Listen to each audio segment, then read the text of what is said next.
தற்போதைய முக்கிய செய்தி. இந்திய கிரிக்கெட் வீரர் ஸ்ரேயாஸ் ஐயரை 26.75 கோடிக்கு பஞ்சாப் அணி ஏலம் எடுத்தது. IPL 2025 ஆண்டிற்கான ஏலம் தற்போது நடைபெற்று வரும் நிலையில் இந்திய கிரிக்கெட் வீரர் ஸ்ரேயாஸ் ஐயரை 26.75 கோடிக்கு பஞ்சாப் அணி ஏலம் எடுத்தது. அது தொடர்பான அண்மை செய்தியை தற்போது பார்த்துக் கொண்டிருக்கிறோம். தென்னாப்பிரிக்க அணியின் பந்து வீச்சாளர் ககிசோ ரபாடா 10.75 கோடிக்கு ஏலம் எடுக்கப்பட்டார். ககிசோ ரபாடாவை குஜராத் டைட்டன்ஸ் அணி ஏலம் எடுத்தது.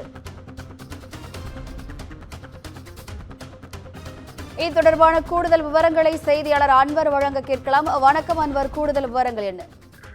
வணக்கம் வினிதா. IPL 2025 சீசனுக்கான மெகா ஏலம் சவுதி அரேபியாவில் ஜெட்டா நகரில் நடைபெற்று வருகிறது. இன்று மற்றும் நாளை என 2 நாட்கள் நடைபெறும் இந்த ஏலத்திற்கு 1574 வீரர்கள் தங்களது பெயர்களை பதிவு செய்திருந்தனர். இந்த நிலையில் 574 பெயர்கள் மட்டுமே இறுதி செய்யப்பட்டது. 574 பேரில் 336 பேர் இந்திய வீரர்கள், 208 பேர் வெளிநாட்டு வீரர்கள் இடம்பெற்றிருக்கின்றனர். ஏலத்தின் முதல் வீரராக ஹர்ஷ்தீப் சிங்கை எடுப்பதற்கான ஏலம் நடைபெற்றது. இந்திய வீரர் ஹர்ஷ்தீப் சிங்கை வாங்குவதற்கு IPL அணிகளிடையே கடும் போட்டி நிலவியது. இந்திய வீரர் இவரை 18 கோடிக்கு ஏலம் எடுத்து பஞ்சாப் அணி தக்க வைத்தது. அடுத்ததாக தென்னாப்பிரிக்க அணியின் பந்து வீச்சாளர் ககிசோ ரபாடாவுக்கு நடைபெற்றது. ககிசோ ரபாடாவை 10.75 கோடிக்கு குஜராத் டைட்டன்ஸ் அணி ஏலம் வாங்கியிருக்கிறது.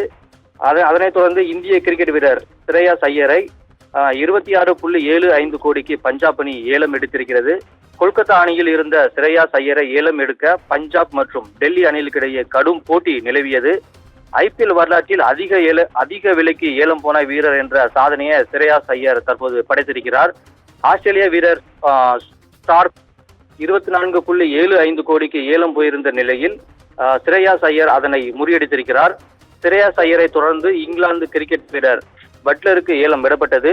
இங்கிலாந்து கிரிக்கெட் வீரரான ஜோஸ் பட்லரை 15.75 கோடிக்கு ஏலம் போயிருக்கிறார். ஜோஸ் பட்லரை குஜராத் டைட்டன்ஸ் அணி 15.75 கோடி ரூபாய்க்கு ஏலம் எடுத்திருக்கிறது. வினிதா, கூடுதல் விவரங்களுக்கு நன்றி அன்பர்.